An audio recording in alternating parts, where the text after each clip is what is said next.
Assalamualaikum warahmatullahi wabarakatuh. Halo teman-teman semuanya, balik lagi sama aku Teh Anis di Chit Chat Channel. Aduh teman-teman, ini udah keberapa minggu ya sejak terakhir aku upload konten rekamanku. Mungkin sekitar 2-3 minggu atau udah sebulan. Ya pokoknya antara waktu-waktu itu kali ya.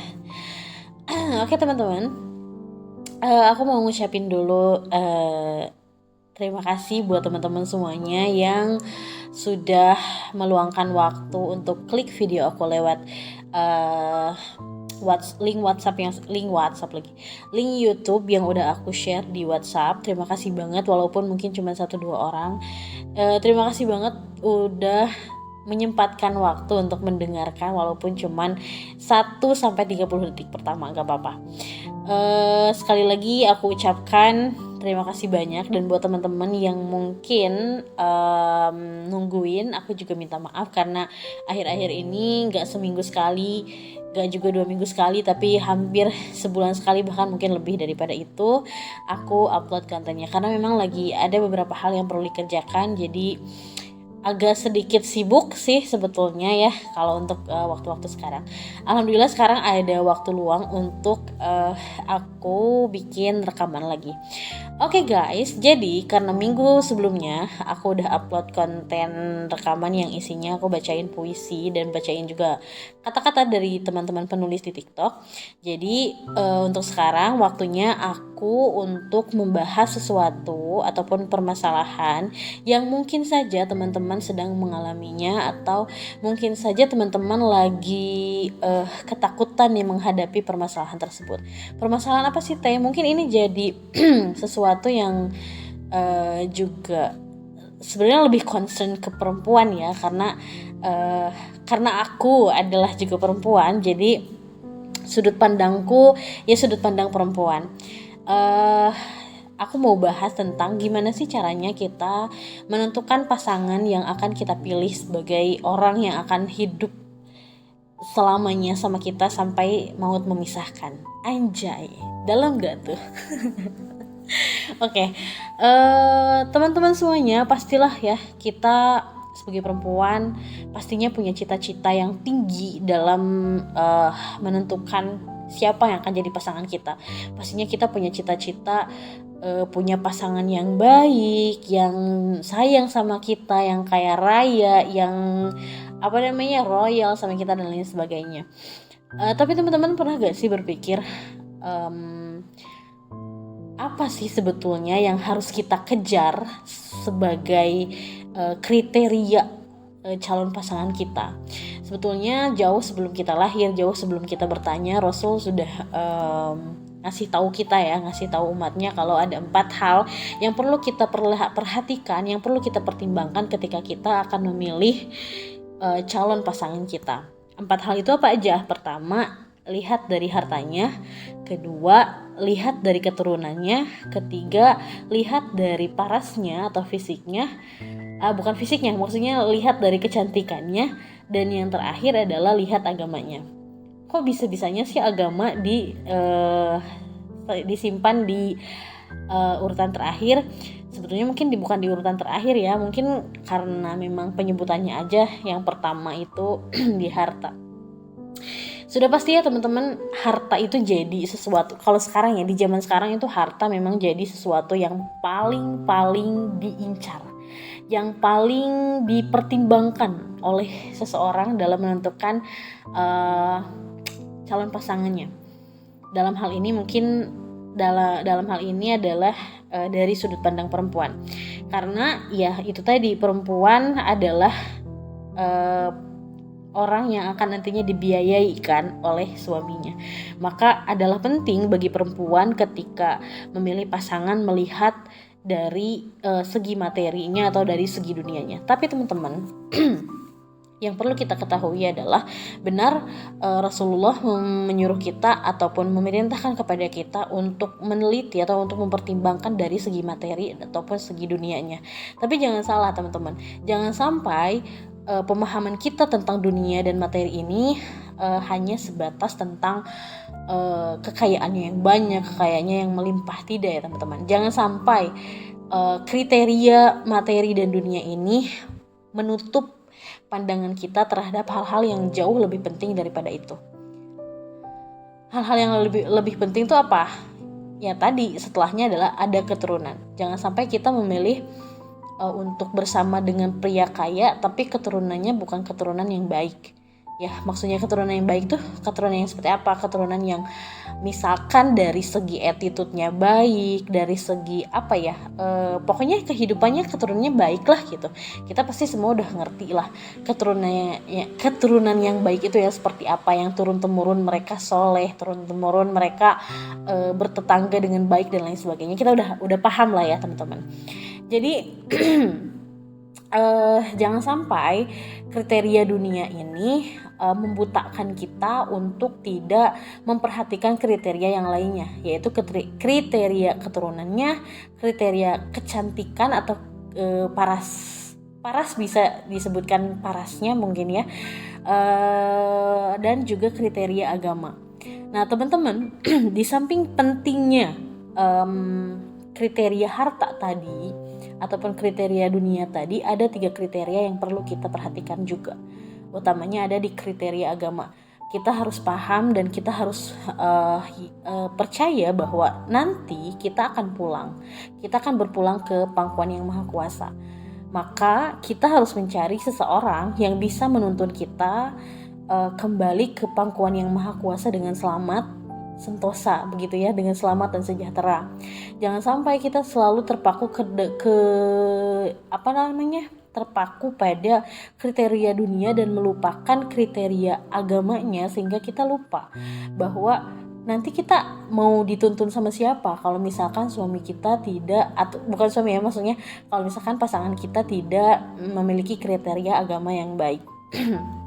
Minimal banget pasangan kita tuh gak ninggalin sholat deh. Itu paling bare minimum ya menurutku, paling bare minimum. Karena kalau misalkan dia udah mantep nih ya dalam sholatnya, maksudnya gak pernah nih ketinggalan sholat dalam situasi apapun dan kondisi apapun, sesibuk apapun dia selalu menyempatkan diri untuk melaksanakan kewajiban sholat, maka mungkin saja kedepannya juga akan baik-baik saja dalam kehidupannya, terutama dalam memimpin kita.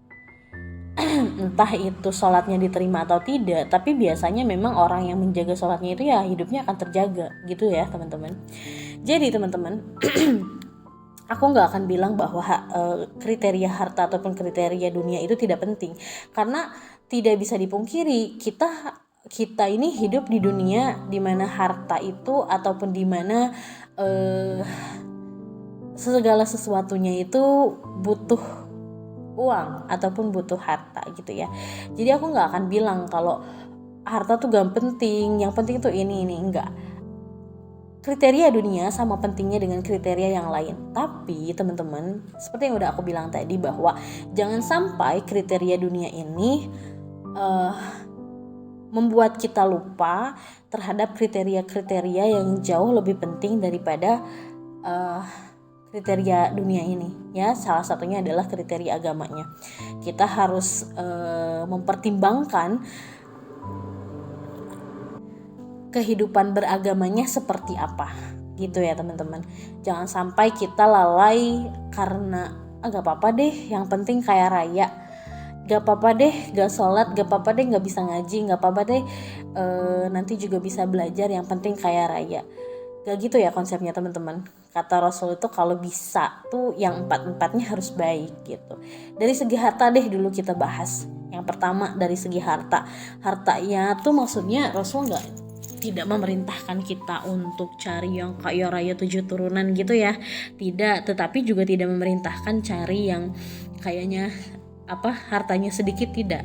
Tapi Rasul tuh mencari yang hartanya baik, dalam artian adalah finansialnya baik, mampu menghidupi keluarganya dengan baik, mampu menghidupi anak-anaknya juga dengan baik gitu ya teman-teman. Jangan sampai kita jadi orang tua yang membuat anak-anaknya kesusahan. Jangan sampai kita menjadi orang tua yang membuat anak-anaknya kalau pengen sesuatu harus usaha sendiri, jangan sampai seperti itu. Maka Rasul perintahkan kepada kita untuk mencari pasangan yang dalam segi hartanya itu baik. Supaya apa? Supaya kita bisa menghidupi anak-anak kita dengan baik, supaya kita juga bisa beribadah lewat harta kita. Contohnya kita bisa zakat, kita bisa sedekah, kita bisa infak, kita bisa naik haji dan lain sebagainya. Jadi pilih orang ataupun pilih pasangan dengan keadaan finansial yang baik ataupun stabil ya teman-teman. Tidak perlu kaya, tetapi ada untuk menghidupi keluarganya, menghidupi anak-anaknya, dan juga ada untuk bisa beribadah lewat harta tersebut gitu teman-teman. Jadi tidak perlu yang itu ya, tidak perlu yang harus keturunan 9 naga, tidak perlu maksudnya. Tapi kalau misalkan bisa ya tidak apa-apa juga, itu lebih bagus. Kita bisa lebih banyak beribadah lewat harta kalau harta kita banyak gitu. Karena Rasul juga tidak memerintahkan kita tidak menyuruh kita untuk miskin. Justru Rasul itu menyuruh kita untuk hidup sederhana. Kalau kita punya banyak harta kan kita bisa lebih banyak membantu orang, bisa lebih banyak mengeluarkan harta kita di jalan Allah Subhanahu wa taala. Begitu ya teman-teman. Kemudian yang kedua, kita lihat dari sisi keturunannya. Keturunannya memang harus baik. Kita jangan sampai mencari pasangan yang ya misalkan ya punten sekali misalkan yang keturunannya itu suka julid atau keturunan yang ke orang lain tuh hablum minannasnya jelek gitu misalkan gitu ya. Harus cari orang yang dari atasnya tuh memang riwayat kehidupannya tuh baik gitu. Biasanya kan itu kan dinilai dari orang lain ya. Nah kita bisa tanya-tanya ke orang-orang di sekitar pasangan kita tentang keluarganya tuh seperti apa gitu kan, kehidupannya seperti apa, kemudian attitude mereka seperti apa, hubungan mereka dengan sesama manusia seperti apa, itu juga harus diperhatikan. Kemudian juga turunannya baikkah, subur atau sehat semuanya, keturunannya itu kan perlu untuk dipertimbangkan juga gitu, supaya kita bisa melahirkan anak-anak yang baik juga, melahirkan keturunan-keturunan yang baik juga kalau misalkan kita memilih pasangan yang keturunannya baik.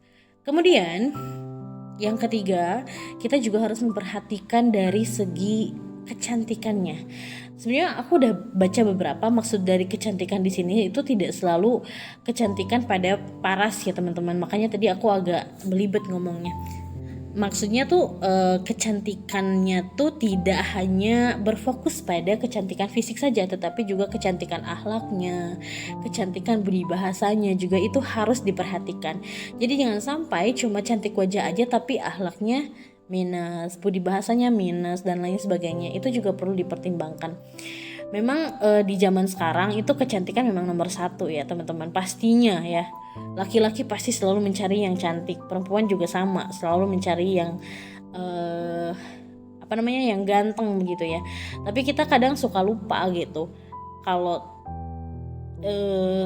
ada yang lebih penting daripada kecantikan ataupun kegantengan, ketampanan secara fisik gitu.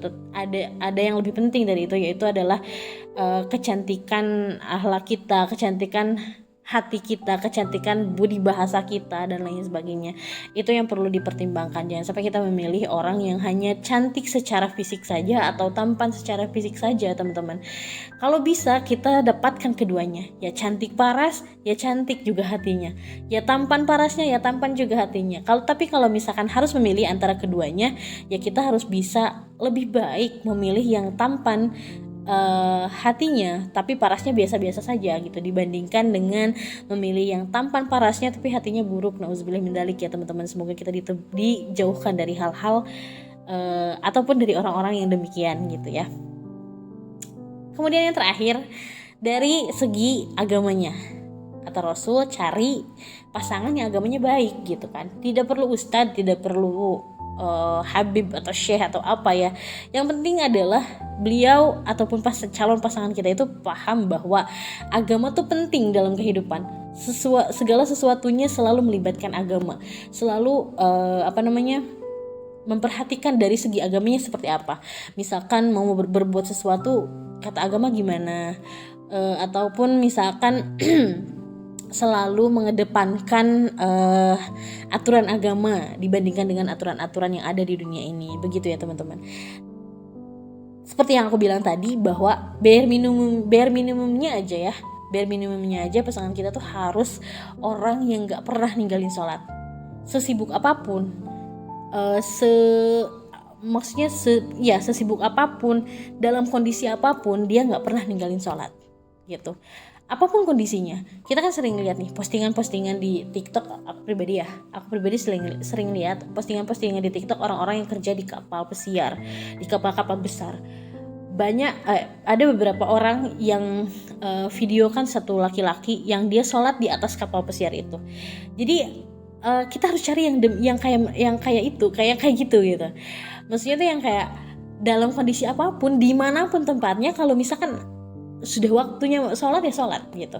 Jadi dia nggak meninggalkan, dia nggak menyepelekan sholat gitu. Karena kalau misalkan dia tidak menyepelekan sholat, maka dia juga tidak akan menyepelekan apapun. Allah juga tidak disepelekan oleh beliau, maka kita juga insya Allah nanti kalau jadi pasangannya nggak akan disepelekan teman-teman. Karena itu sholat tuh penting banget teman-teman. Kita udah tahu lah, kita semua udah tahu bahwa sholat nih paling penting dalam kehidupan beragama. Jadi ketika kita pilih pasangan, kalau misalkan satu waktu aja dia suka ketinggalan, misalkan subuhnya dia suka kesiangan ataupun ketinggalan, soalnya udah tinggalin teman-teman, jangan ditemenin. Tinggalin. Kalau misalkan Allah saja ditinggalkan, apalagi kita sebagai manusia gitu ya teman-teman. Apalagi nih yang sholatnya bolong semua, udah nggak usah kasih pertimbangan lagi, tuh udah harus ditinggalkan. Kalau dia aja nggak bisa ngejaga hubungan dia sama Allah, ya gimana dia bisa menjaga hubungan dia dengan kita ya. Kalau dia aja bisa meninggalkan Allah, ya apalagi kita gitu kan, manusia. Kalau dia aja menyepelekan urusannya dengan Tuhan, ya apalagi urusan dengan kita gitu teman-teman. Maka ketika kita ketemu sama orang, misalkan dia mau sama kita tapi dia sholatnya berantakan, jangan mau teman-teman. Seperti yang aku katakan di awal, bahwa kita ini akan berpulang nantinya, bahwa pernikahan itu adalah ibadah yang paling panjang. Maka ketika di dalam pernikahan, di dalam ibadah yang panjang itu, imam kitanya aja rusak, ya kita mau gimana gitu ya. Kalau misalkan dalam perjalanan panjang itu nahkodanya gak tahu arah, ya kita mau kemana? Kita pasti bakalan tersesat teman-teman. Makanya itu, segi agama itu menurutku yang paling penting. Kedua, dari keturunannya. Ketiga, hartanya. Keempat, barulah kecantikan ataupun ketampanannya gitu teman-teman. Kalau misalkan menurutku, kalau harus diurutkan begitu ya. Jadi kita lihat, kita screening dari segi agamanya, kemudian dari segi keturunannya, kemudian selanjutnya masuk ke segi duniawi, segi hartanya, materi dan lain sebagainya, dan yang terakhir baru ketampanan dan juga parasnya. Gitu ya teman-teman. Mungkin itu sih yang pengen aku omongin tentang bagaimana sih sebetulnya kita harus menentukan calon pasangan kita nanti ke depannya. Pokoknya kita gak boleh lepas dari 4 kriteria ini ya teman-teman. Lihat aja dari keempat kriteria ini, kira-kira mereka masuk atau enggak gitu ya. Yang paling penting ada di kriteria agama, karena kita membutuhkan nahkoda untuk sampai di tempat tujuan kita nantinya, yaitu surganya Allah. Kita harus punya nahkoda yang tahu jalannya kemana gitu. Kita harus punya nahkoda yang paham arahnya kemana. Jangan sampai kita memilih nahkoda yang nggak tahu jalannya kemana, nggak tahu arahnya kemana. Nanti kita bisa tenggelam, nanti kita bisa tersesat gitu ya teman-teman. Itu aja mungkin ya teman-teman. Ini emang nggak jelas sebetulnya, karena aku tadi sih lagi ngelamun aja gitu, terus tiba-tiba kepikiran untuk ngomongin, kita belum pernah ngomongin tentang gimana cara kita untuk memilih pasangan yang baik dalam hidup kita. Jadi aku segera ambil handphone terus aku rekam gitu. Sorry banget kalau misalkan ada yang salah, kemudian ada informasi yang salah ataupun misinformasi, tolong dikoreksi ya teman-teman. Mohon maaf juga, ini agak gak jelas. Intinya pokoknya kita harus memilih pasangan yang sesuai dengan 4 kriteria tadi ya teman-teman, yang udah aku jelasin, sesuai dengan perintah Rasulullah SAW. Terima kasih buat teman-teman semuanya yang mau mendengarkan sampai akhir, walaupun mungkin kayaknya nggak ada ya yang mau mendengarkan sampai akhir, tapi nggak apa-apa. Terima kasih banyak pokoknya untuk semua teman-teman yang sudah pernah klik, walaupun kalau aku lihat di di YouTube Studio tuh kayaknya yang klik video aku nih orang-orang Filipin teman-teman. Ya aku mikir kayak ya pantas orang nggak akan ngedengerin sampai habis, orang-orang Filipin kan nggak akan ngerti bahasa kita kayak gimana gitu. Tapi nggak apa-apa. Itu juga sama ya, rezeki sama-sama pendengar.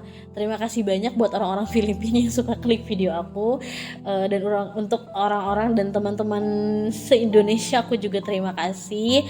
Mudah-mudahan apa yang aku sampaikan barusan bisa memberikan sedikit pemahaman ataupun sedikit pengetahuan bagi teman-teman dan sedikit pembelajaran buat teman-teman ke depannya. See you next video teman-teman. Mudah-mudahan kita bisa ketemu lagi di video selanjutnya di rekaman baca puisi dan juga tulisan-tulisan teman-teman TikTok. Dadah, assalamualaikum warahmatullahi wabarakatuh.